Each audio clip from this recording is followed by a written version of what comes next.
So, bottom line is, fuck them. Nope, I don't have that. All right, let's see here. We look beautiful on camera, look beautiful on stream. Howdy, howdy, everyone. Let me send out a tweet here.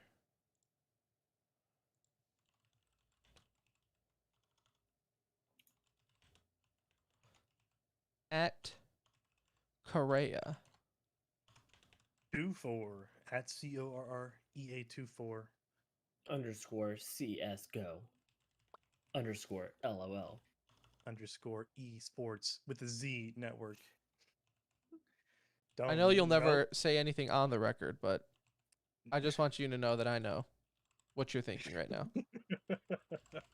I'm glad you know. Could you imagine Dallas Cowboys rebrand with the with a Z? Boy, it'd be awesome. That's like XFL. 22nd century stuff. That's so XFL of them to fucking do. We do a normal intro, or are we just recording this as a No, I'll do a normal intro and we'll dive into it or whatever. All right, tweet. All right. We ready? Yep. Hello, what is up? Welcome to episode 358 of the Center Ring Esports podcast, presented by Philly Esports. And this is going to be the best episode ever because we have longtime friend of the show, recurring guest, Kevin Correa from Esports Network on. Talk some League of Legends Worlds, as that is right around the corner. So if you're in chat, get your questions warmed up because he is here to answer all of them and tell us what we need to know, as well as Yikes of the Week and a little bit of e-news to wrap things up with as well. But before we get to that, let me tell you about Philly Esports, as they are the show's sponsor. PhillyEsports.net. It's where you need to go to start your esports career, whether it be as a player, maybe you're looking to go pro, or even if you're looking to dip your toes into the commentating world, maybe the observing world, anything like that. Maybe when the world gets back to normal and you want to practice some esports photography and they're doing live events again, you can do that with Philly Esports. They take volunteer work. So if you need to get some tape work done for your resume as a caster, trust me, no one will take you if you don't have tape. Take it from people who worked in media, okay? I've done play-by-play. You think in your head it's easy until you do it, and then you suck, and then you give up on your dreams, and then you work overnight radio for 10 years, and then you regret everything that you've done. But I digress. If you do that with Philly Esports, it will not be the case because that's how you work professionally with professionals. As well, coming up here, October 9th and the 10th, their 5v5 Valorant tournament. We are trying to get people to play in with us. So TBD if we will be there because newsflash, Anuj and I have no friends, as we've come to realize. So no friends that play these games. It's different. Yeah, I guess so. But even then, not a whole lot of friends outside of that as well. So, we'll see what happens. But either way, you can still get your friends together. PhillyEsports.net. Become a pro. Wow, so easy. Thanks, Philly Esports. Hello, this is Machine. You're listening to TCR. Okay, so let's start.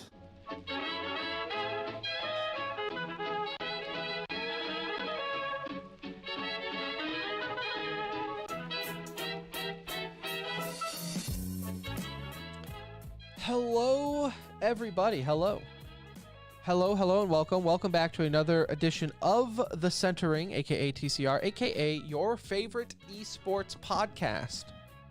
Esports with an S. This is episode 358, coming to you live and or pre-recorded from an undisclosed location. You can follow us on Twitter at The Center Ring. Oh, and the date, don't let me forget that, is 9/26/21. Oh, and the time is 9:26 p.m. Look at that. If we weren't balls late, I'd be more impressed, but that's really just showing how late we are. Go ahead and follow us on Twitter at The Center Ring. Be known when we have any new episodes or all show news, anything like that. Join the Discord, be a part of the conversation there. You will also know if maybe we have a little impromptu gaming night. Get some time away from the wife and kiddos and play some Counter-Strike. So the new update kind of rejuvenated Counter-Strike for us a little bit. So get on that action all through our Discord, which you can find on Twitter at The Center Ring. My name is Tim. Hello. I'll be your captain to this journey into esports, and alongside me, as always, is my brown friend, my best friend. It's Anuj. What's up? I gotta admit, I went straight to your TikTok today to see if anything had been posted immediately after that game ended for you. And if you don't know what game I'm talking about, guys, I'm talking about the Lions game for Tim here. If you don't know, Tim's famous on TikTok for Lions content now. Famous. So I'm waiting. I'm waiting for what clever thing you're gonna put together with Justin Tucker's leg It's taking a 66-yard field goal to end it. I knew we were recording the show, so I didn't have to, I needed some time away from football after that game. I needed time away. And we could talk about it here in a second, but let me introduce our guest, and then because I know he can also jump in. But it's Kevin from Esports Network. What's up? Hey, what's poppin', guys? I just used my controller to kind of maneuver my way into the Discord and maneuver my way onto all the various TikToks, like Tim's TikTok, of course.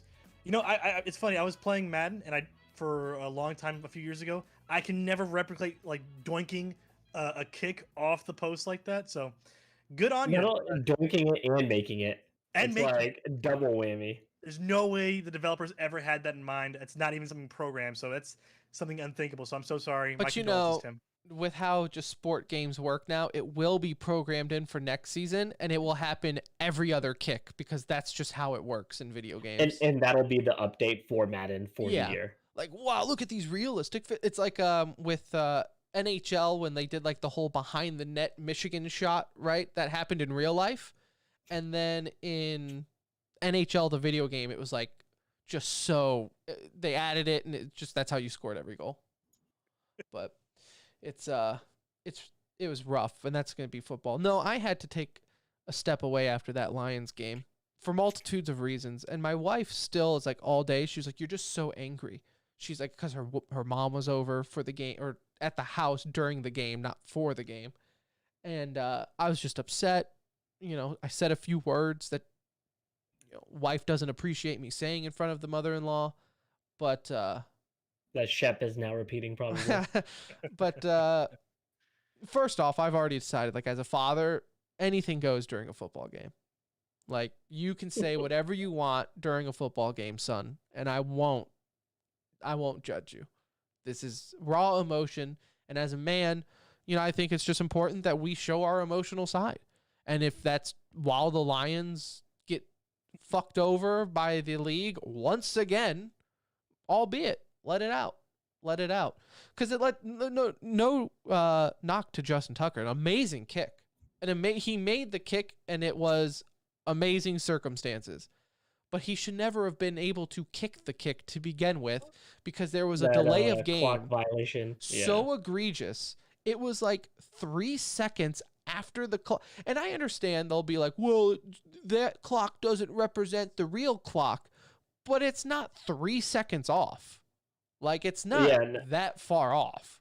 I was surprised when the announcers didn't say anything. They were counting they said down. Oh, we have a delay of game, and then the play happened, and then they never brought it up again. And I was like, did I see that wrong? What just happened? And again, my mind and my heart were both with you in that moment because I'm like, yeah, this would only happen to two teams in the NFL, the Lions or the Cowboys. Somehow this would manage to happen to one of our teams here. And sure enough. And hey, don't get ahead of ourselves because it could happen to you tomorrow. Oh, yeah, no, we're giving it time. We want to do it on national television in front of everybody. Monday Night Football, baby. Let's do it. It wouldn't be a Cowboys event without it happening in front of the world. It could The still Eagles happen. will still lose, but it'll be the most embarrassing win for the Cowboys is the thing. So it is still possible, but no, it was a rough day overall for me just in life in general. I had to go to Walmart, which is hell on earth for me, and then I came home to watch that, and it was just not a good day. I was upset all day, and my wife was just like, I don't understand why football gets to you like that. I'm like, and you never will. You will never understand how one football team who has never given me a reason to hope to begin with, so I don't know why I get upset about it. But at this 2014 was there. Okay. almost Matthew a decade Stafford had ago. a great 11-5 ain't too bad. That's a hopeful season in the midst of Stafford, crap. yes, but still, I'm talking about constant hope. Like There was real hope. There's no surprise. that was like a one-off scenario. Yeah, But never. yeah, I never our felt. last 20 years have been fairly similar. Yeah, I never felt like we should be winning. So, or I thought we would win. But it's fine. We'll move on to next week, I guess, is what they say. Keep looking forward to that draft pick at this point already, 3 weeks in, just seeing who's number Which one. quarterback is going to be number one next year? Yeah, what quarterback are we going to be grooming here? So, fun fact, and I tweeted this out just to show how small the world is and how things come full circle. Justin Tucker was my first ever professional interview as a broadcaster. Oh. At Texas? At North Texas. We booked him as a guest for our radio show when I was in college. It was his rookie year, so that would have been like 2012, 13, something like that. Oh, okay, so he was out of college at that point. Oh, yeah. He was out of college. He was with Baltimore. This was the year they won the Super Bowl, I believe. Don't quote me on that. Is it? Fact check? I don't know. I couldn't tell you. I'll check it right now. You keep talking. But he was my first professional interview ever as a broadcaster interviewing professional player. So I always thought we had a close relationship. I thought we were best friends. And turns out he's going to stab me in the back. So Just like that. Just like that. Just like that. February 3rd, 2013 is when they won the Super Bowl against the 49ers. Boom. So Sports brain. What's up? there you go. That is Shout out to you. somewhat impressive that I remember that the Ravens won. Couldn't tell you what anything important information, but you want Super Bowl winners, I can tell you that. I will say this, and we'll get to League of Legends talk here in a second. But don't you guys, because I was thinking, as I had to distract myself from that miserable experience and just get my mind off of normal sports, so I immediately start thinking esports. That's what esports is missing, though.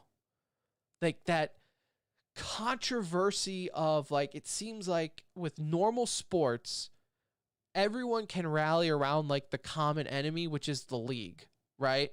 Like even here, like, yeah, the Ravens and the Lions suck, but now the talk is, well, the league blew the call. Like they missed the delay of game ahead of time.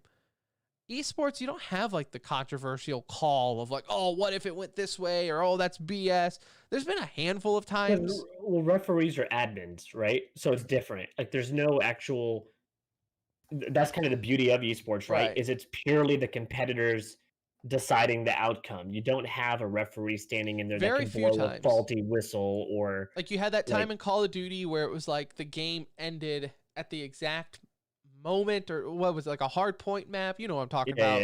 Yeah. There was that moment, and the admin had to make the decision on who won. That was controversial. There was that one time in CS, like, man, it's 5 or 6 years ago, where a photographer accidentally unplugged a computer as he was walking around in the match. Do you remember this, Anuj? Oh my gosh. Like vague, like it rings a bell, but I couldn't even tell you what event it was. But it was, a photographer accidentally turned off a computer while he was taking pictures, and that was kind of controversial because the organizer put it on like the teams what they wanted to do, and it was like, well, I feel like you as an organizer should probably make a ruling. But that's the one thing I was just thinking, like, man, esports doesn't have that thing that we can come back after Championship Sunday and just bitch about, like there's none of that. Like you unite together as a fandom. Exactly. There is there's no uniting factor in esports apart from maybe you just like a game or not, but there's no like unanimous, like I could show this video to my wife and she could even tell you that this missed call was bullshit. Mm-hmm. Yeah. There's nothing like that in esports to replicate the feeling of just united hatred of getting, just getting screwed.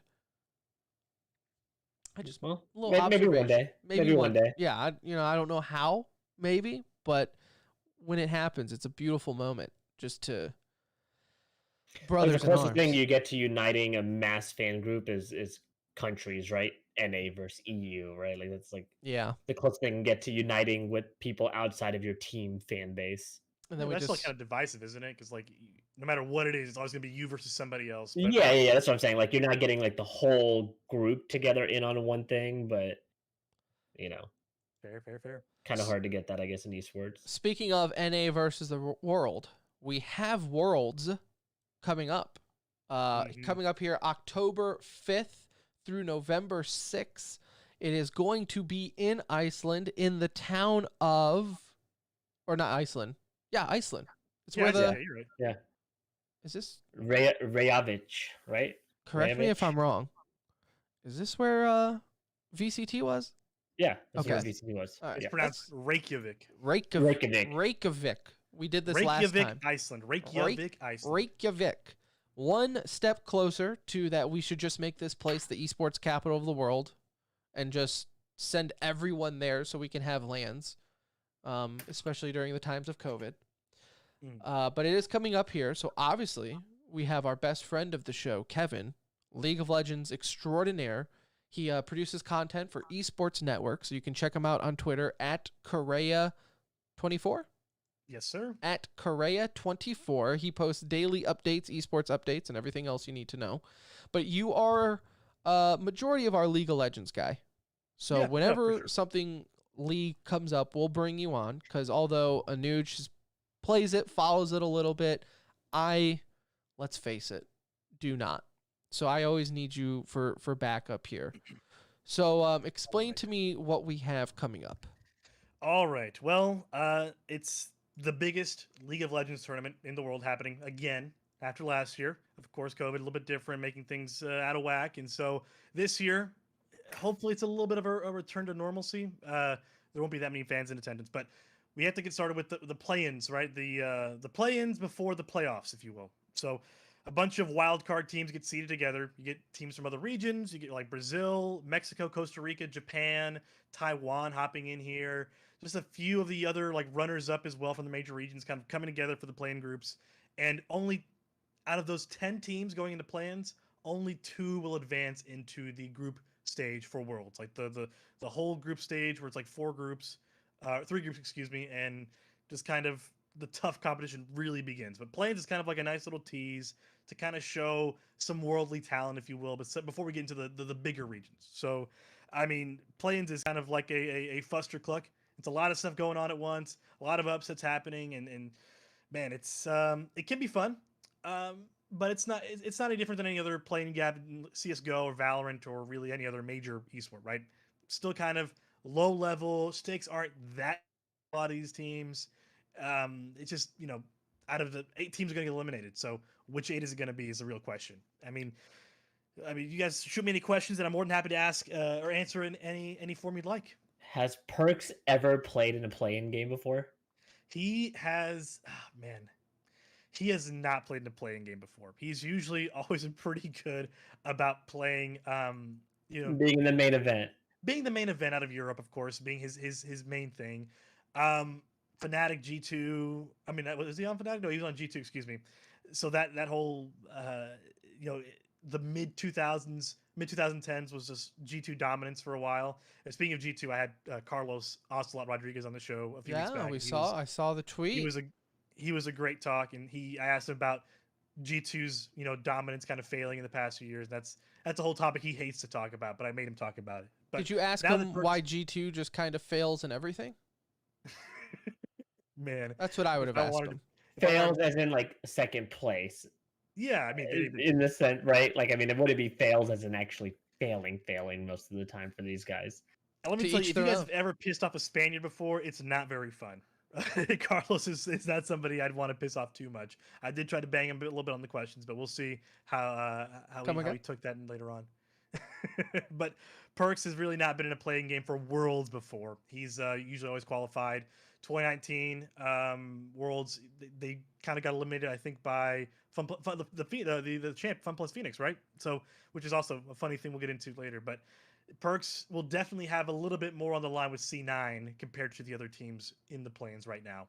So does C9 have a lot on the line in general? Like, obviously with Perks and everything, and just being C9. I know the storylines are always there, but like, tell me as a C9 fanboy, like, because I look at play-ins and I'm like, okay, this should be one that they make their way in. But yes, I would agree with you. I think if any team is a favorite in Group B of the play-ins, it's C9, and behind them, Beyond Gaming.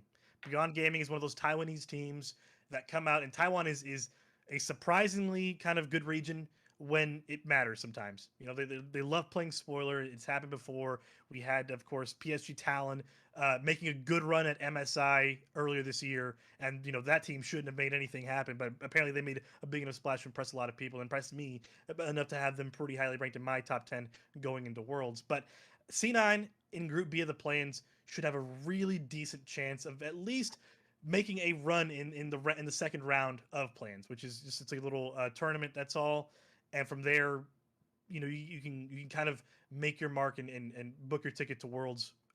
You know, real Worlds, if you will. This is kind of like pre-Worlds. This is real Yeah. Worlds coming up for group stage, and that's really what matters. That's what Cloud9 looks to kind of join Team Liquid up there in the NA teams representing at Worlds. But I mean, a lot of things happen. We'll see how Cloud9 plays in the first week of group play. It's 3 days. It's not a tough schedule. I mean, they have Detonation Focus Me. They have Galatas Ray Esports from Turkey. Should be an easy win there. And they have Unicorns of Love from Russia, which should be, you know, a decent matchup. They've been kind of faltering in international matchups lately. So there's hope for C9 fans. You guys will have a decent chance to make it into groups this year. Don't fret too hard.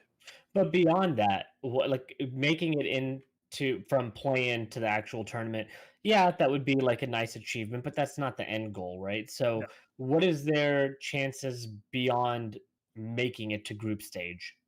Oof, man. Let me say group stage is probably the most closely clustered competitive level across like that international threshold that I've ever seen in the 10 years we've had Worlds, right? The top two teams right now, Fun Plus Phoenix and Damwon Gaming, both in Group A, both previous champions. Damwon Gaming won in 2020. Fun Plus Phoenix, of course, in 2019. Like I mentioned earlier, they beat G2 in the finals. Those two teams in one group kind of helps out everybody else because you don't have to go up against those top tier teams.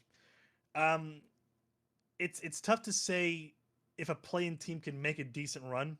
Every year, there's at least one, like I said, that plays a decent amount of spoilerage for the group stage out of the playing stage. I mean, where they could end up, I mean, Group C, Group B, they're not unwinnable for Cloud9 if they make it in those groups.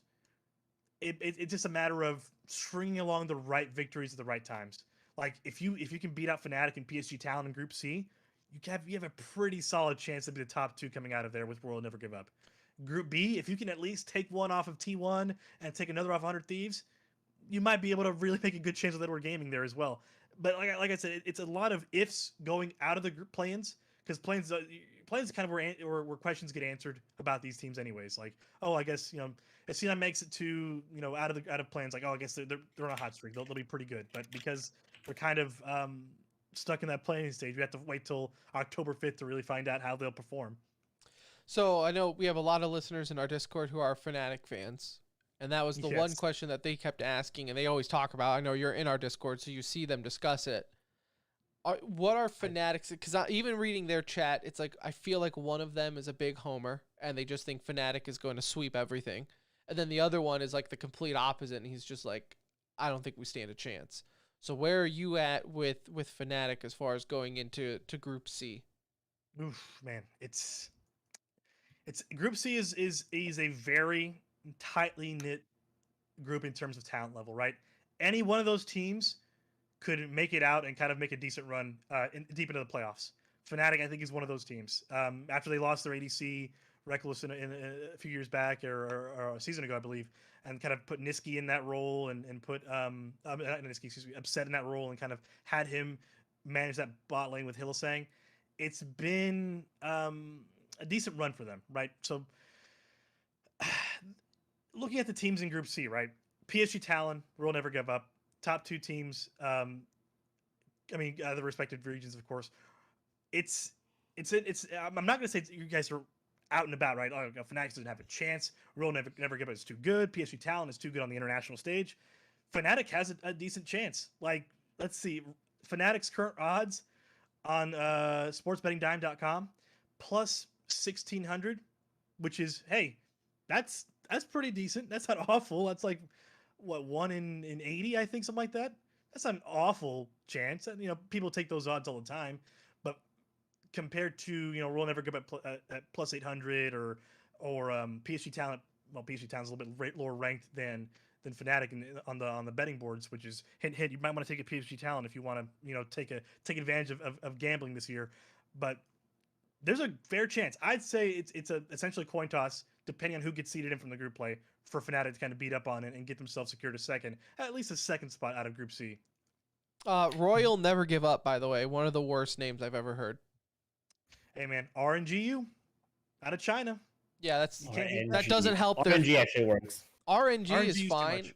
Royal Never Give Up is one of the worst names I've ever heard for an org. I gotta ask Kevin. So obviously, there's been a lot of talk about Faker's return onto the main stage. It's a big storyline. It's fun to see him back. He hasn't been the same player probably since 2017, 2018. It's been a while since we've seen Faker at the top of his game. However, they've been better as a team. He hasn't really been the reason that they've made it to this point. But is there a chance that we see like a third evolution of Faker, right? We had the 2014 Faker, we had the 2015, 2016, 2017 kind of group together there, and now his return. Is there a chance that we see kind of another run possibly from this team? Maybe not centered around Faker, but obviously this would be one hell of a, a tournament if he was on the big stage at the end. The resurrection of Faker is a hefty storyline. So I mean, like you said, he was the young up and coming, destroying the world stage in 2014. 15 and 16, he was the MVP, the unkillable demon king that everybody came to know across the international waters. And now he's kind of had to transition into a more passive role. He has into a more managerial role, if you will. Being in the mid lane, with closer as his substitute, kind of had to switch off mid season a little bit just to kind of give him some time off, because burnout is still kind of a real thing, especially for Faker, who's been playing 7 years nonstop. So you kind of have to manage that load a little bit too, which is weird to say in esports. Load management is a thing.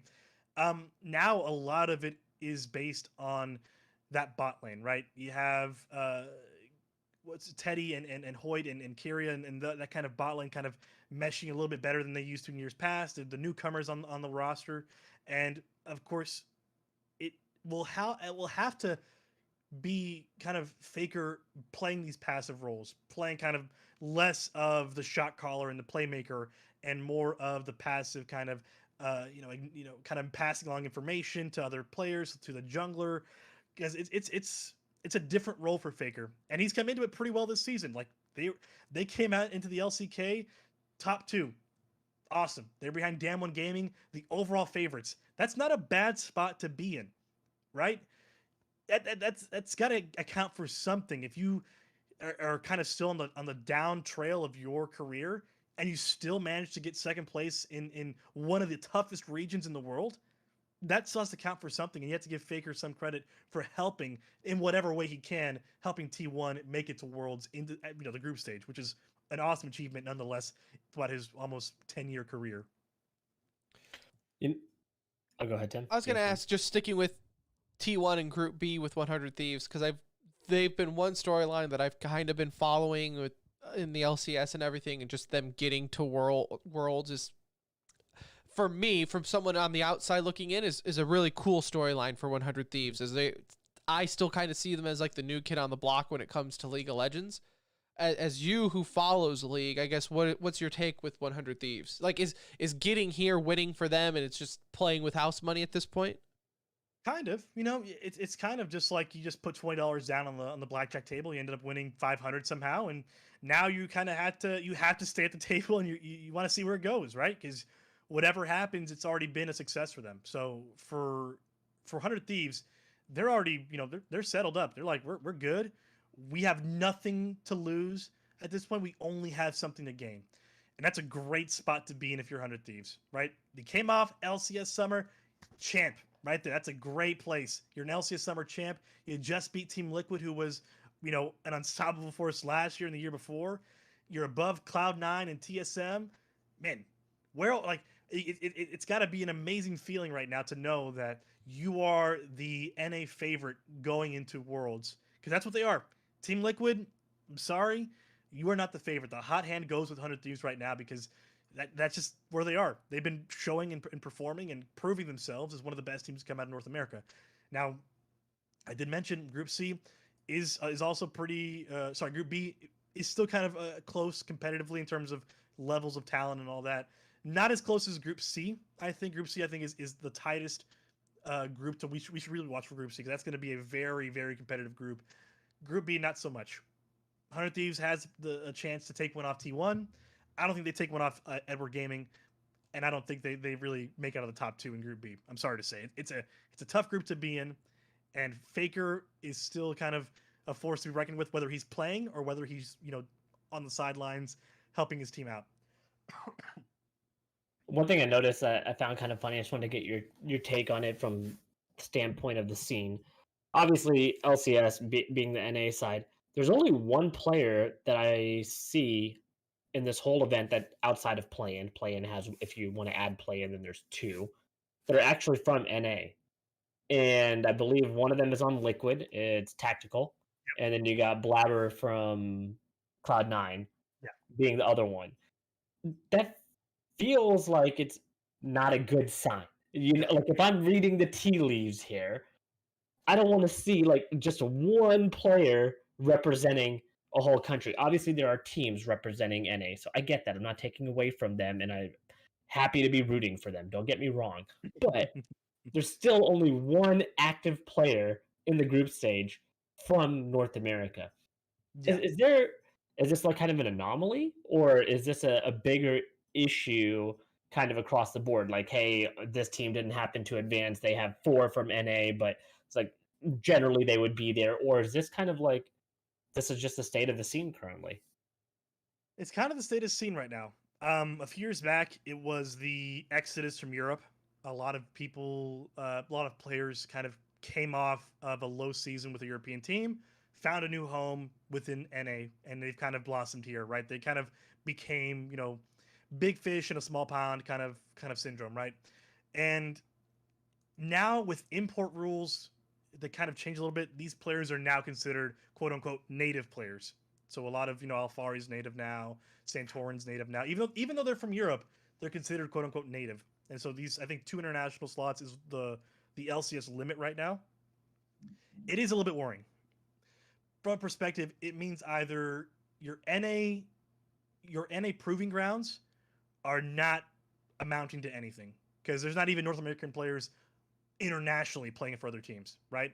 It's only going to be from, Asia and Europe are going to be the 2 primary sources for NA teams to grab talent from. NA in itself is not a talent region, unfortunately. That's just how it is. And I don't know if it's something that Riot needs to work on, if it's something that they need to kind of repurpose the academy teams a little bit more to focus more in on homegrown talent. It is like, honestly, if I'm a fan, I'd be kind of disappointed that there's not more NA representation going on. It is, it's something that we, as sports fans in general and esports fans, we want to see people from our side of town winning things. We want to see people from our state winning things, from our country winning things. It's kind of pushing the limit when you want people from another region who represents your team to win things. It's all mishmash and that kind of thing. But I mean, it is a deeper issue than I think Riot NA is willing to let on. And the LCS teams are kind of they're having to play by these rules, kind of prove themselves on the international stage, which they still haven't done. Well, look, if your best bet to get into the big event is to bring in talent from the outside, I would never tell anyone don't do that, right? Like, just to have NA talent, like that's not the end goal. But yeah, I agree with you 100% that it does feel overly concerning that we're not seeing young talent kind of enter the scene. Like, it's been a little while, right? Yeah, and now we're looking at NA, like LCS as a whole, is kind of starting to almost feel like MLS to me a little bit, in the sense of we're seeing top tier talent that is maybe a little bit beyond their years, right? They've peaked already, but they're not a bad player. And it's not like they've become a bad player. They're just not at that peak. And then they're moving over to LCS. And that's kind of their way to stay. Perks, kind of the perfect example, right? Exactly. Started to slip a little bit there with G2. G2 knew they wanted to make a change. Obviously, if Perks was still the Perks of old, G2 was never going to let him go, right? Like, he was a brand name for them. Why would you want to get rid of that? But obviously, there was a decline there. And then he finds his way onto Cloud9 and has become NA's hope, right? And to me, that feels a little MLS-ish in terms of, a Zlatan or a Beckham or somebody coming over to lead the charge. And yes, they're a great team here, but it's been so long since we've seen an NA team really do anything on the big stage, right? We're always hoping for TSM to make that run or Liquid to make that push. Now we have 100 Thieves, to represent us, but it just still feels like we're not just a step behind, but this is truly feeling like soccer in Europe versus soccer in NA, right? And that's still the vibes that I get looking at the region. As you mentioned, the two favorites for this event being FPX and Damwon. Like, they're consistent, right? Like, we've seen those names for a long time now. 100 Thieves being the new kid on the block, but T1, Fnatic, like, Gen G, these guys have proven good teams, for a while. So I am concerned still about it's a continuing topic. Every year when we talk to you about this, I'm always worried about the same thing. It's like, wow, we're going backwards each time I talk to you of where we were at. Like, we're not progressing. We're literally falling further behind. I mean, it's true. Well, what's the saying for MLS? MLS is where European pros go to retire, or at least make the last bit of money they'll ever make in their career. Yeah. They'll like somehow hinder off in Bundesliga or La Liga or Premier League or Serie A, and they'll just end up, you know what? US MLS, let's do it. Let's make my last $1 million and call it a career. And that's what happens. A lot of these players will have that same mentality, right? They can't cut it in LEC, or they couldn't cut it on the LEC kind of minor league, if you will, the LEC academies or whatever, and they make the move to NA, and they become, godsends for NA apparently, which is what it is. And then still, we're not seeing any progression, so it is worrying, and it should be worrying for Riot Games, who is NA based. They're headquartered here, so why isn't their home country faltering when it comes to homegrown talent? And that's a question I think that needs to be answered at some point. Maybe not this year, probably not 2022, but at some point soon, there will have to be a reworking of how NA talent is pipelined into the main stage for international tournaments. Because I do think, and again, this is all very high level talking, but who knows how the trip, dominoes fall and things happen. But it's like, eventually you'd have to think if the interest is dying from a playing standpoint of like, hey, we don't have pros here because we're not having enough players that are at high enough level. It's like, if the interest dies for League of Legends here in the States, obviously worldwide, I would like to think it's a big chunk of their player base if all of a sudden NA kind of moves on just to another game that NA is good at, right? Mm-hmm. So now from the pro scene, scene purely from the pro scene, right? Because the game's not going anywhere from a casual standpoint. But yeah, I don't know. I don't know if the rules that Riot made to allow like X number of international players to be, you can now be based out of NA. That almost could hurt it a little bit, though, right? Because now you're opening that transfer portal up, and if I'm an NA team, I'm not really going to look at homegrown talent if I know there's better talent available elsewhere. I'm going to go take the best talent that I can. So, obviously, big question is I kind of want to just get your take on what you think is going to happen here. How is this going to play out for us? It'll play out one of two ways, like it always does, right? The first way is the pessimistic side of things.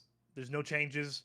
The teams become Eurocentric or Asian centric, which, if that's the way the talent goes, that's the way the teams will have to follow. If they want to keep up on the international stage, they have to pick up that international talent.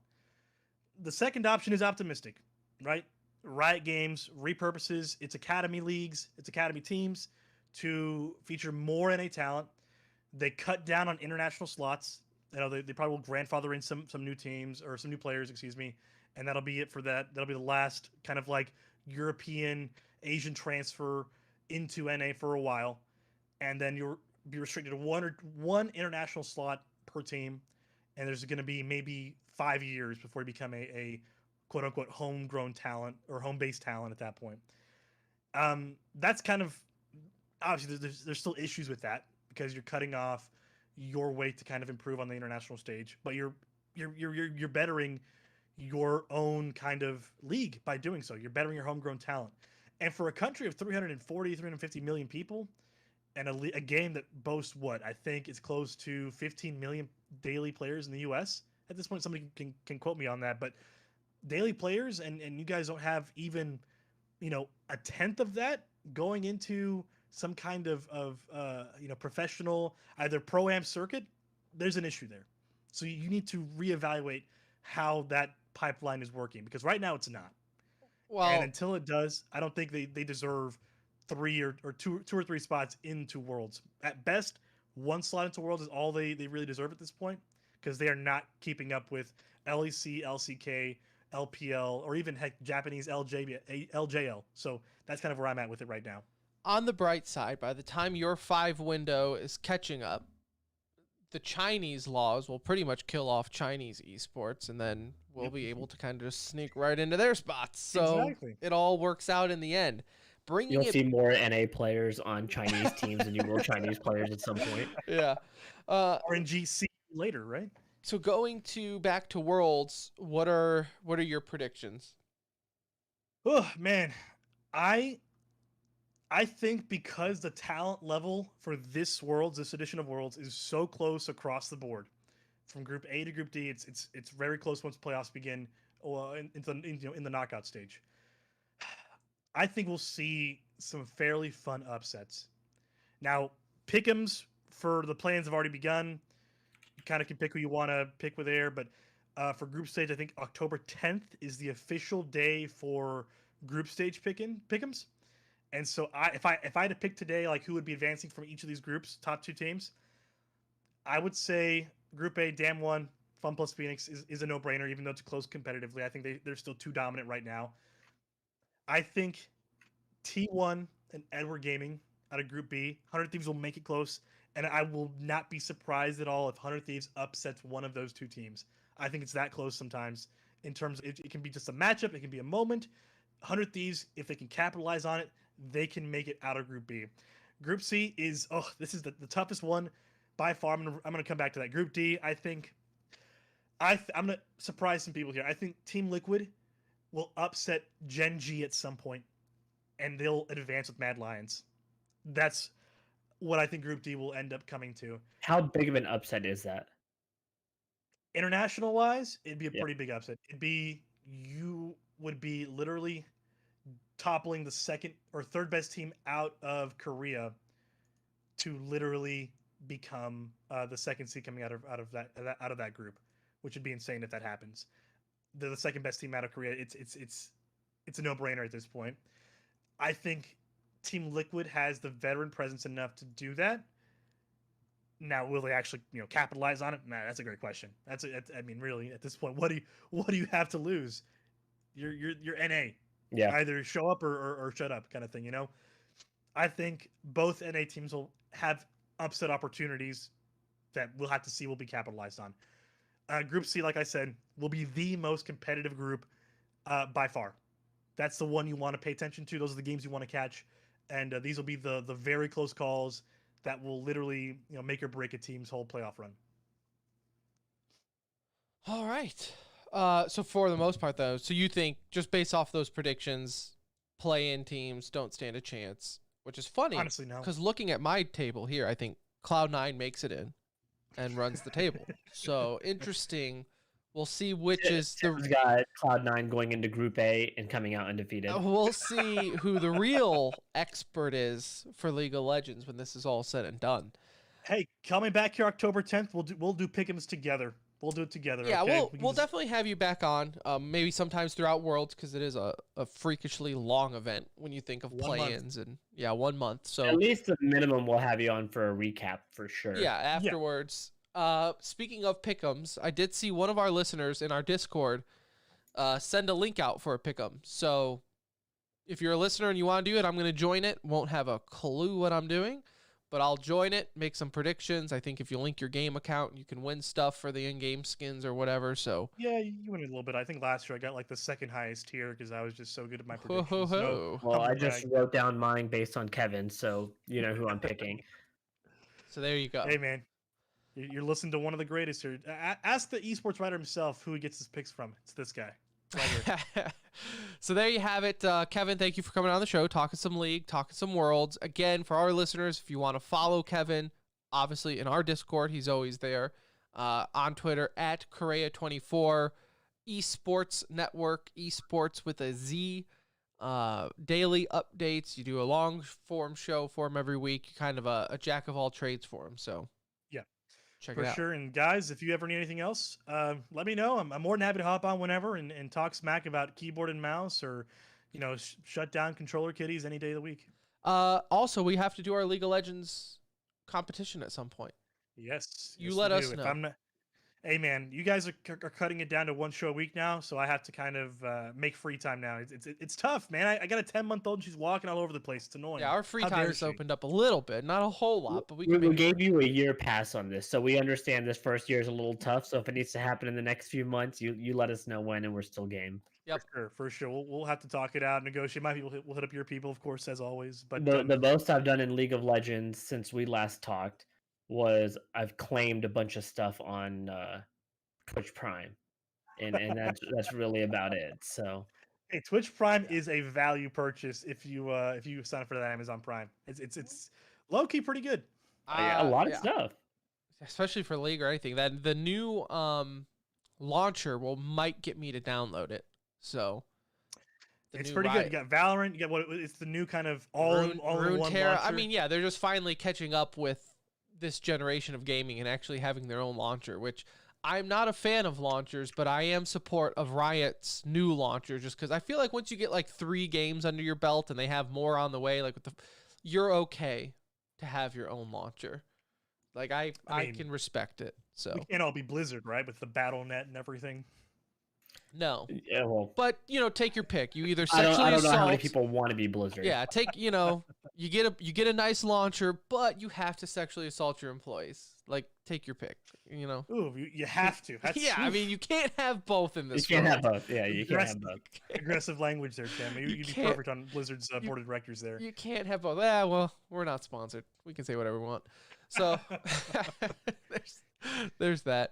All right, Kevin. Well, thanks again, bud, for coming on. We'll have you on sometime throughout the month or for a recap. We'll figure something out. So we'll talk to you. For sure. Talk to you later.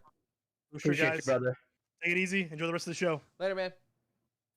All right, Anuj. Well, there's Kevin for you. So we can just continue on in this chat here. No need as he backed out. So there's Kevin Correa. Again, always fun having on the show. I don't understand half the things he says about League of Legends, but I know our listeners do, and they appreciate it for once a year for us to discuss League. We try to come up with some decent questions and topics to talk about and hope that he carries the show, and he always does. So Yeah, appreciate him as always coming on. He's a professional for sure. So at Correa24, also in our Discord, if you ever want to just hit him up, he's always there. All right, Anuj. So enough League talk for a lifetime. So let's talk. First off, we'll do Yikes of the Week, but let's get some good dude out of the way. Good dude of the week, Nade Shot, as he was on streaming on Twitch, decides to jump into a small streamer, as some of these big guys do, which I always love. I don't think anyone can hate on it. He jumps into this small streamer. He's trying to make money and raise money, so his band, City of Sound, so look that up if you care, to go on tour. Nade Shot drops a 3,000 donation on him, saying, "Have at it, sport." Yeah, and he gave like such a nice little speech with it that I just really enjoyed the clip. It was one of those feel good moments, and let them know that he was given an opportunity, obviously, to go from working at McDonald's to being on the biggest esports org for Call of Duty to now owning a team, and he wanted to pay it forward. So you love to see that stuff, and definitely a shout out for good dude there. Nade Shot and 100 Thieves all together there. I have a big dick play of the week for you, if you would entertain me here. I know I didn't write it down on the notes. Yeah, go for it. Anuj, a lot of listeners on the show might see him in Discord. We've brought him up before. He's been in chat. Joey. Ginger Slayer, depending on what platform you're on, you'll see him on. He's been listening to the show forever. Like one of the earliest listeners that I can remember that's actively in chat, in Discord, on Twitter. He's always around. So very much appreciative. Kind of formed more into a friendship at this point because he's plays with us. You know, if he sees us on, he'll hit us up and all that. So I'm saying this as a friend. He is one of the worst FPS players I've ever seen in my life. It's not his genre. No. He's a MOBA guy at heart, and he could run laps around me in a MOBA. To play with the bros, so that's why we always love it. I appreciate him, and I'm saying this as a friend. Terrible FPS. I mean, put a blindfold on him, and I wouldn't know the difference. But I love the guy. Terrible FPS player. So we're sitting here playing Counter-Strike with him over the weekend, just the other night. It's a 1v1 Dust 2. Bomb is planted on B site. Or A site, excuse me. A site. Yeah, I know what you're talking about. I get a 4K, okay? I kill someone with an M4. I pick up your op, get a 3K. I'm feeling hot. The one dude on the other team, it's a 2v1 at this point. The other guy alive on the other team, CT, we're T side, bomb is planted on A, is their top fragger. And then you have me, who was top fragging at the time, and Joey was left alive. Caught me in a reload or whatever. I died. Dude is on catwalk. Joey is on site. This has now turned into a 1v1 situation. Their top fragger versus our bottom fragger going into halftime. Mind you, Joey doesn't have a single kill at this point. Not one. And I don't even think he maybe had one assist. So just not doing a whole lot other than morale. Because again, great dude. Anuj, I'm not a religious man, but I think the hand of God reached down and just put his hand just gently ever so over Joey's hand and guided his mouse, because that's the only explanation I can think of. This guy jumps off of Cat. This is how I assume it happened. Jumped off of Cat, was going around, you know, to go up the up ramp. Joey is sitting on by Goose. Okay, for those who play, you know those call outs. The dude peeks over ramp, misses his shot on Joey. Joey snaps to him, quick scopes, blasts him away. And somehow, the worst FPS player of my life that I've ever seen, great dude though, love him, ends up 1v1ing their top fragger and beats him. It was a very clean snap and shot. I mean, morale was at an all-time high at that point. Like going into the second half, I felt like I could have ran through a brick wall. Like I just wanted to take this moment to give Joey a shout out because it's the most impressed I've ever been with him playing an FPS. I thought for sure, it was Dunzo. But the fact that it lasted, he was like, you could tell he was smart by not peeking. Like he was like, no, I'm gonna let this guy come to me. And bravo to Joey. I felt like he matured as an FPS player at that point in time. Knowing how nervous he gets playing with us, playing FPS, I know his hand was probably shaking to the point where it wasn't even a flick. It was just his hand was shaking so much when he shot. It flicked to the guy. But unbelievable play. I couldn't. It was great. I couldn't believe we got that rounded because I thought for sure it was done. But I'm glad you shared that. Shout out, big dick. The play second by Joey. you brought it up, the whole play just started going through my head again. It was like in slow motion. I was just like, this is it. Like we lost this round going into half, and boom, he just gets the 1v1. Unbelievable. That just goes to show, kids, never give up. Never, just because you're bottom fragging and he's the top fragger and so on, don't ever give up. You just you always believe that you can achieve your dreams. And Joey did it. So there you have it. Big dick play. Yikes of the week, Anuj. I'll start with mine. These are both of ours are from the world of Valorant. Now we all know Valorant. I don't want to say ripped off CS. That's a harsh word, but they borrowed a lot of ideas from Counter-Strike. But they've always just kind of done a good job about being its own thing. This one I think is too egregious to let slide.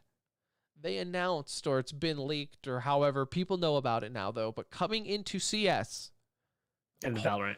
or to Valorant, hold on to your pants, everyone. They will be adding kill counters to guns now. Now this is we just laughed when we heard this.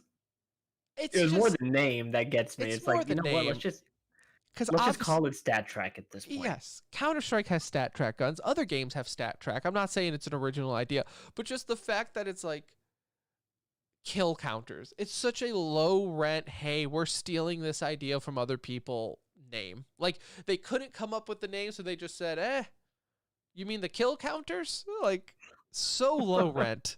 So like it's like everyone knows what it is. You just called it tracking stats or something. I don't know, but kill counters just seem so lazy. Implementation of skins and stuff like, these types of additions into Valorant, though, I kind of prefer the method that they've taken versus the CS approach, right? Because the CS approach really is like a straight lottery. And if you are fortunate enough to get an item that you want, then you're also hoping for grade, and then you're hoping for a stat track on there. Otherwise, it's Right. you just can't get them that often, right? And so I do like, although we're making fun of it, I like how it's an add-on, right? It's one of like you play 10 radiant points or whatever, and you can apply that to your gun, to the gun that you want. It already looks to good. The skin you want, right? Everything. Yeah, I do like theirs because it's more guaranteed.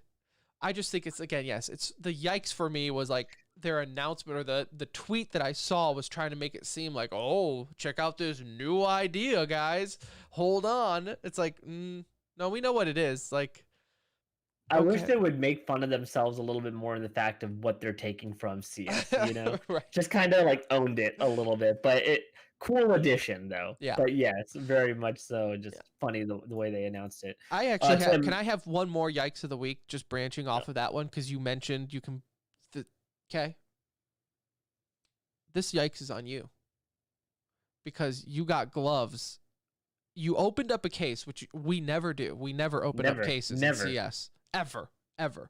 That's for single Tim and Anuj. Married Tim with kids? No. I wouldn't even dare thinking of it. So I only opened this case because I was playing so well that day with you, and I was like, you know what? I'm going to open 5 cases and just see what happens. So you opened 5 cases, and your lucky ass got gloves. Yep. Not a knife, gloves, which I feel is like even cooler at this point. They are so ass looking, though. Like battle scarred. You had them on the other day, and you're like, hey, look at my gloves. And I'm like, buddy, I can't tell a difference. These look so bad. I only was wearing the gloves because they didn't sell on the market right away. I had put them on the market, and they didn't sell within 24 hours. I'll just wear them for a few days and get some use out of them. But yeah, the worst. Bad. I mean, when I opened them, I was like, oh, I'm excited. Like, it was cool to see. Like, I'm happy, but I'm not like that happy. Like, it's not like I was jumping out of my chair as if I opened a Dragon Lore factory new. So yeah, cool. I got some gloves. Asking 150 if anybody wants them. That's what I'm saying. It's like, and that's where it's like, bro, if you're getting gloves, knives, things like that, like in the red rarity, that should all be factory new. Like, you're already like a 0.02% of ever getting one. So then when you get one and it's like battle scarred and looks like ass, not even minimal wear or something. I would have taken field tested. Feels bad, man. Battle scarred though. Feels bad. Tim, my Yikes is also from the world of Valorant, but more geared towards an organization, and only because when I read the news, it was rather shocking to see this, and that is that 100 Thieves is going to be dropping their in-game leader, Steel, from their Valorant roster. And mind you, this is coming right after they just got 3rd, 4th place at Valorant Berlin, Masters Berlin, and they had played, I thought, really well in that event. They made one of the most epic comebacks, so far in Valorant's short lifespan against Ascend, where Steel was kind of credited for leading that charge and making the right calls at the right times, leaving the event in bad taste, obviously getting 2-0'd by Envy. But overall, I thought a good showing, and unfortunate that you had to. We even said on the show, like, surprised the both of us. Like, okay, after Berlin, we both said we're believers in 100 Thieves. Yeah, and like unfortunate for them that you had three NA teams kind of placed on the same side, so somebody was going to take that L, and I liked. I was hoping that we would see that progression in this team take it to the next level. Now I'm a little nervous because you're bringing in not only a new player, but it's a new in-game leader. Nitro's taking over the in-game leader role, and so this just gave me a little bit of a yikes in terms of, man, I just started feeling good about them and just started believing in them a little bit as being a contender for top 2, top 3 NA team, and here we are, replacing the IGL. So I'm back to a wait and see type situation with them.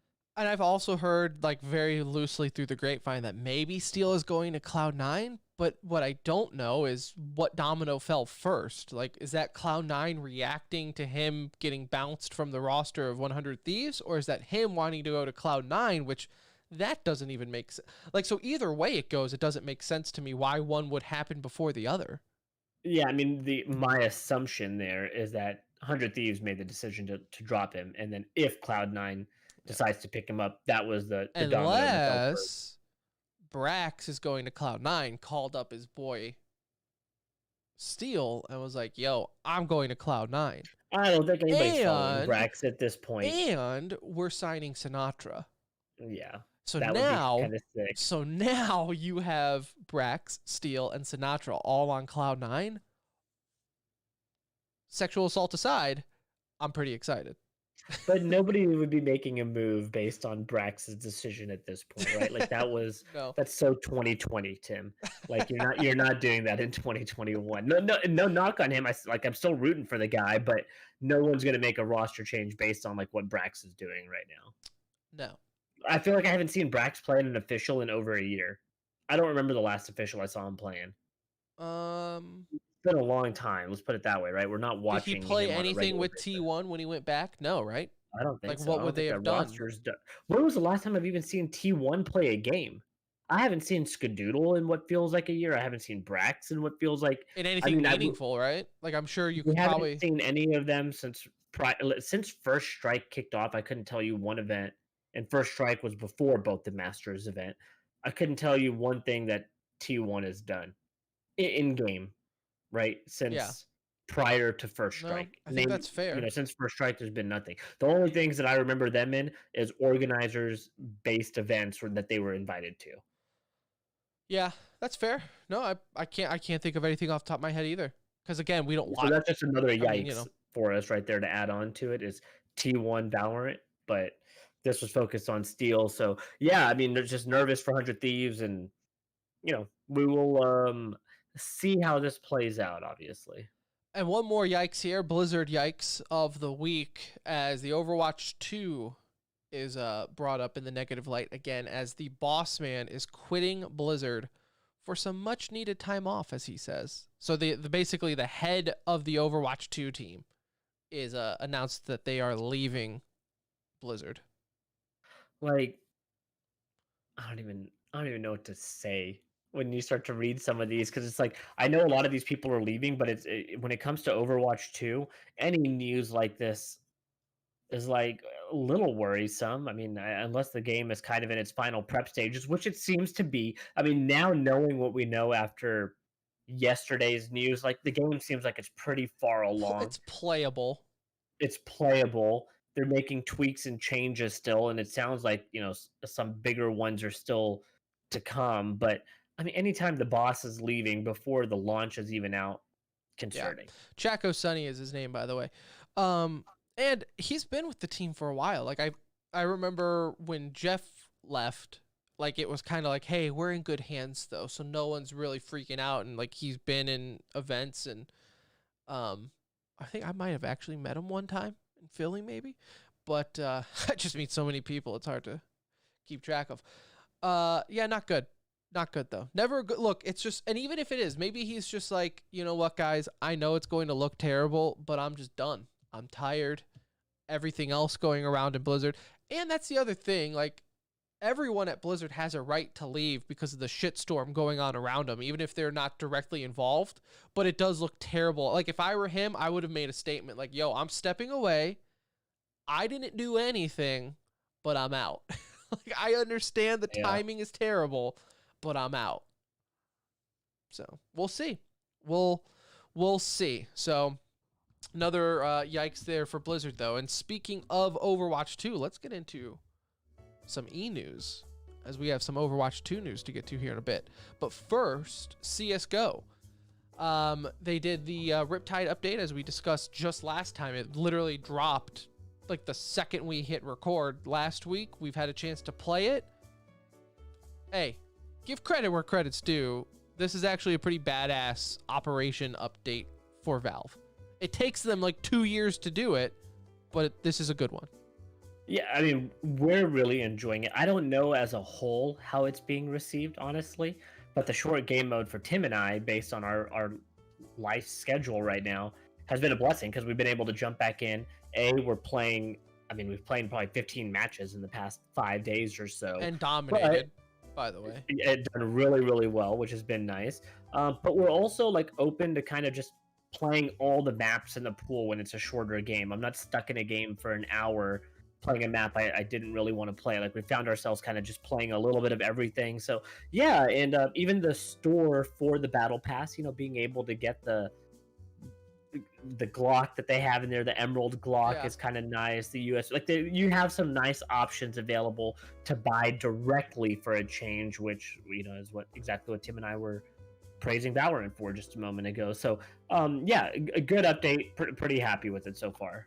Dropping grenades is a little weird. I don't know how long that's going to stay with us, but only time will tell on that one. That's getting a ton of hate. I don't really want to talk about that, though, until we've seen it. Right, so I'm saying only time will tell. Like, it's new. I know it's not liked right now, but I like it as a player. Like, I think it's nice. I think they just need to tweak it to where you can do it during the buy time, you know, or something like that. That's what so I think this is the perfect way that they can do it, is almost like in Valorant, where you can request it. In that, like you were saying, in the buy time, in the spawn, you can buy teammates grenades. You won't be able to drop them because, as we've seen it being kind of used in a controversial way, but only time will tell. We'll see how the pros use it. If it's obnoxious, if it's not, that's when it will change, whatever. Speaking of the pro scene, though, Exists announced his retirement from professional esports, so a possible future Hall of Famer.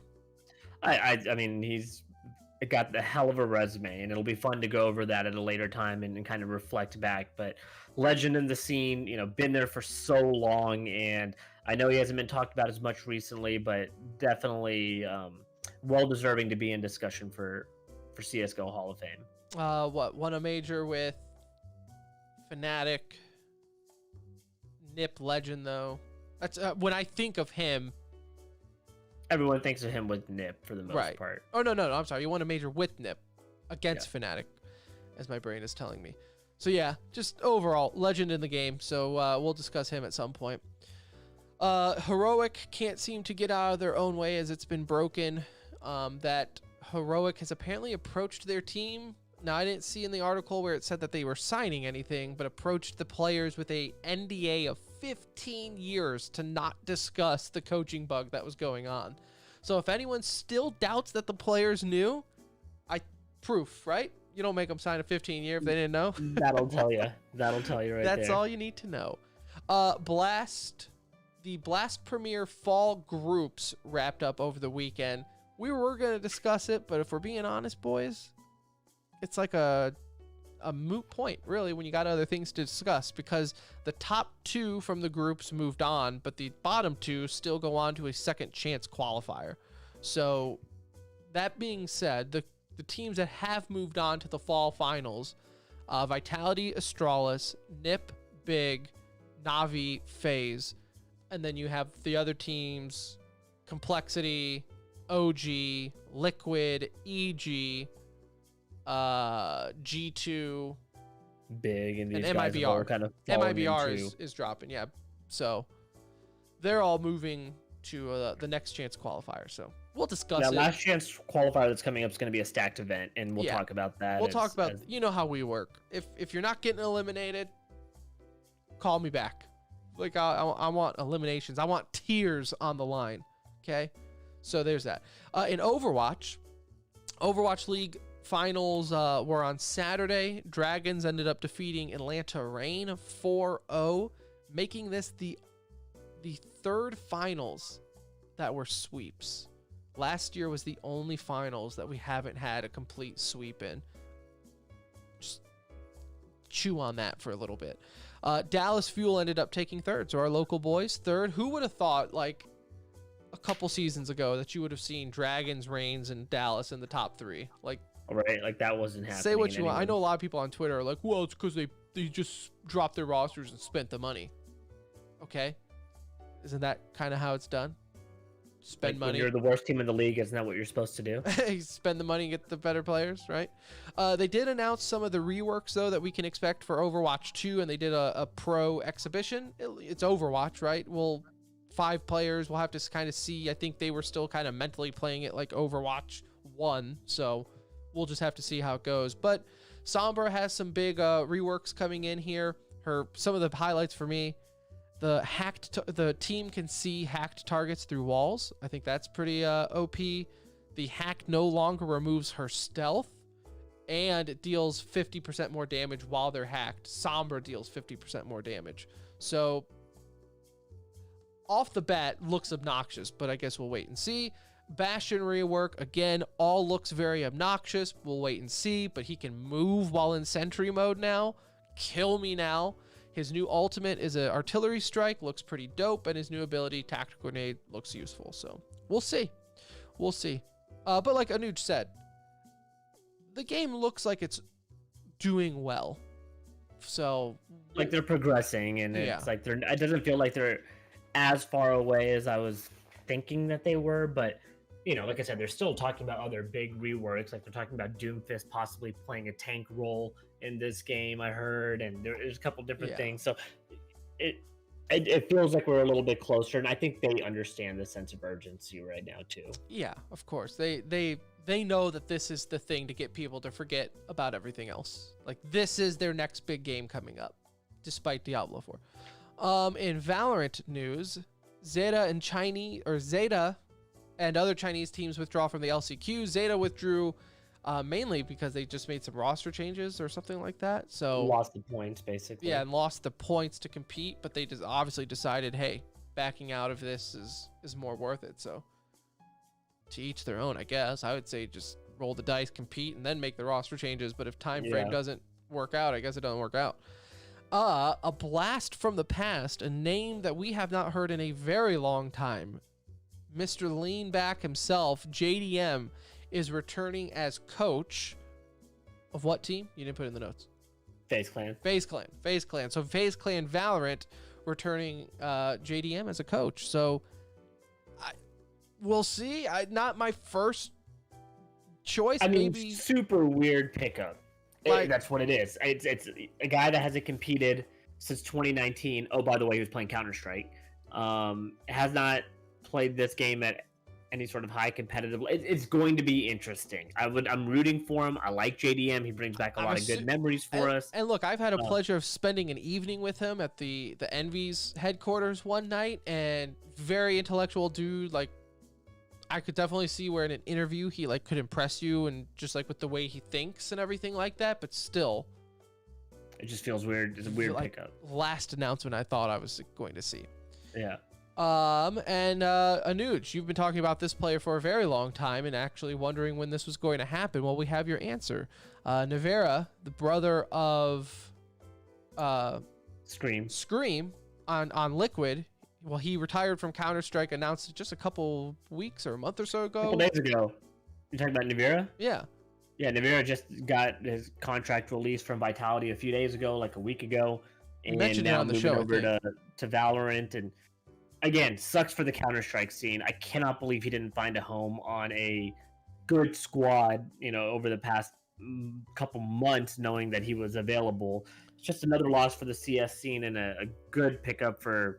I'm excited to see him in Valorant. Yeah. As a fanboy of Scream in general, like this is cool to be able to play with your brother. I'm sure is something they've wanted to do forever. So, look, this is not a bad opportunity for him. It just sucks to lose him in CS.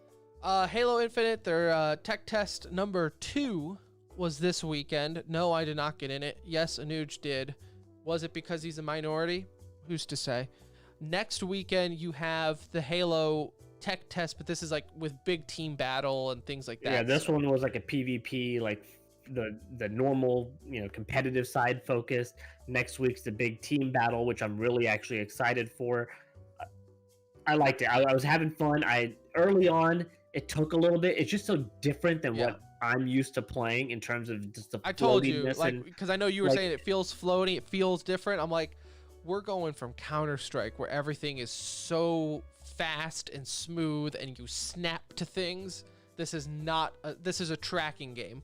You track and you're in this like game. hitting people for so long in this game to kill them compared to games I'm used to, and so it took me a solid, couple hours, honestly, of just playing it, and like I've been playing a little bit on and off, and I'm enjoying it. I started enjoying it towards the last few days, where I was like, okay, I understand, like this is how this should be used. These are the guns that suck, Right. Like it took a moment, but I am enjoying it more. Looking forward to big team battle next weekend.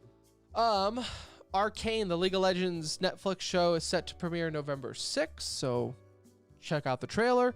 Other shows coming to Netflix, the Cowboy Bebop live action premieres November 19th. They did release the opening sequence, so if you're a fan of Cowboy Bebop, it's pretty much like the anime. It's with the music and the jazz song. Never watched it, so I'm excited to see the live action. Don't let this pop your cherry for Cowboy Bebop. Or maybe you should do that. Do not watch Cowboy Bebop, not like you were between now and then.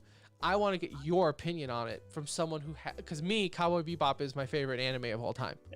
Ronnie was telling me, one of our buddies who's big in anime, was also saying he loves Cowboy Bebop and was kind of nervous for this. And I was like, well, I haven't seen it, so this is going to be my first introduction to I'm really, the series. You're going in with virgin eyes as far as like, you don't have the voice actors in the back of your head. You don't have this. I'm very curious because even watching the opening sequence, I tweeted this out. They somehow managed to get like AAA quality in editing, but also at the same time, it looks like a fan-made YouTube video. So I don't know. I said on Twitter, I can't wait to hate this movie. Like, it looks like it's going to be so bad, but it's Cowboy Bebop, so I'm going to lie and say I love it. Look, I have a bad taste in my mouth from live actions. I thought the Death Note live action was probably the worst thing that Netflix could have ever done to that series. So I do not have high expectations, but we've talked about it. It looks way too one for one for me. Like, it's not like they even tried taking it and adapting it to be like, okay, let's take Cowboy Bebop, but make it look like normal. No, they were like, let's take it and make it look like the anime, but with real people. Like, same costume design and everything as an anime. It's like, I don't know about this one. Again, Netflix butchered it doing exactly what you're talking about, is trying to make it a little bit different and make it more like real life applicable, and it didn't go well. So maybe this is the route to go, but we'll have to wait. We're gonna have to wait long. November 19th. Yeah, so we'll see. Speaking of another one that I don't think anyone ever needed nor asked for, but Nintendo did their Direct. A lot of big things coming out. The biggest thing for me, though, Super Mario Brothers is getting their new animated movie. They announced the voice actors for this. Stacked. I would like to see the budget on this. So you have, just naming off the ones, Jack Black is going to be Bowser. One of the guys from Key and Peele is going to be Toad. The girl from the chess show on Netflix is going to be Peach. Chris Pratt is going to play Mario. One moment. And then you have Seth Rogen is Donkey Kong, I believe. Yeah. So I'm going to watch this. Obviously, the cast warrants everyone to watch it. I don't understand it. It's gonna be fun. I'm just gonna enjoy it for what it is. I'm not gonna try and evaluate this and be like, what is my Rotten Tomatoes score on this Super Mario movie? Like, it's one of those movies where it's just, for me, it's like Fast and the Furious, right? I know the movies can be shit, but I'm gonna watch it. I like it. I like that. Like, I enjoy that world. So hopefully it's not straight trash. And again, with the names that they have, it's hard to believe that they don't have a good writer behind all of Yeah. this, you would hope. Well, So I don't know. They might not have the budget for a good writer after that. Yeah, we'll see. We'll see. I've never seen any of the Fast and Furious past the first two, so we'll see. I just don't know if anyone was asking this. It's weird that the voice actors for all of those people, for the most part that I know of, are still alive.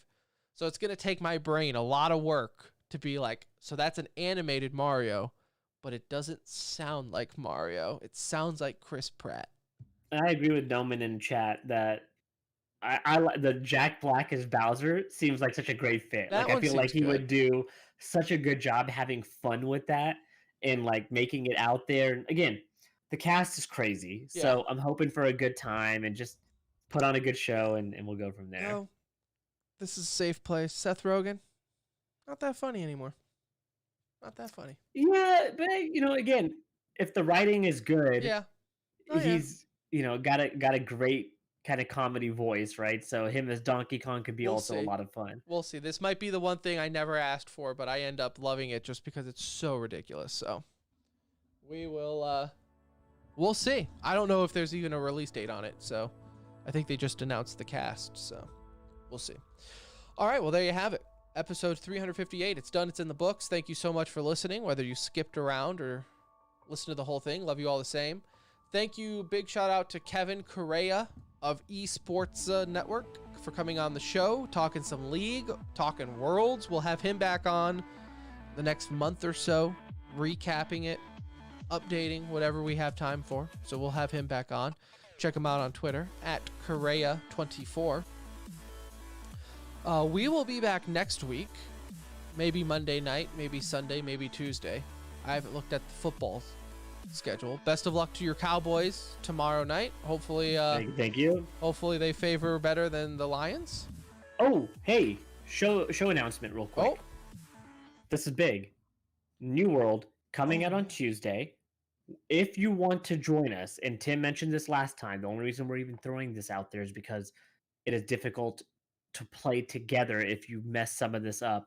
We will be playing on the Eden server, and we will be playing with the Marauders faction, which is the green faction if you're a color person, but it's the green faction on the Eden server. Again, Marauders, and Eden is the server name. So if you want to join us, game launches Tuesday. boom.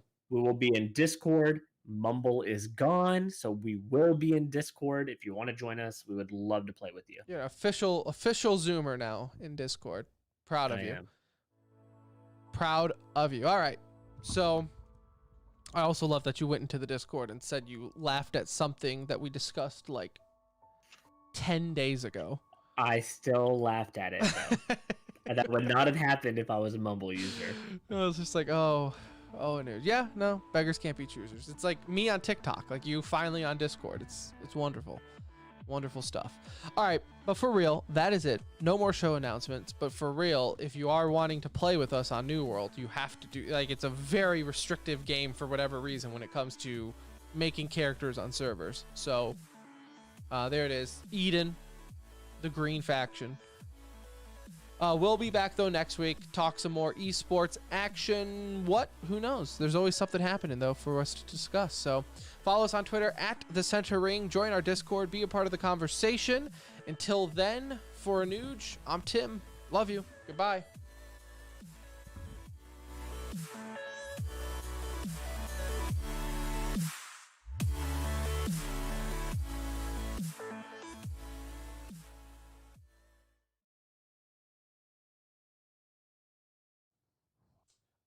Wolf. No, I do not follow wrestling.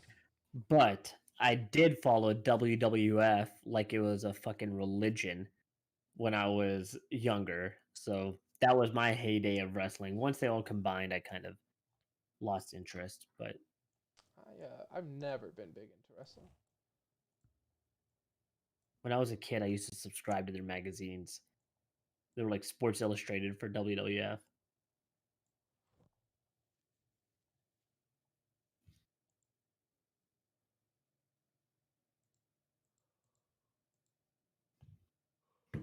Nope, I never got into it.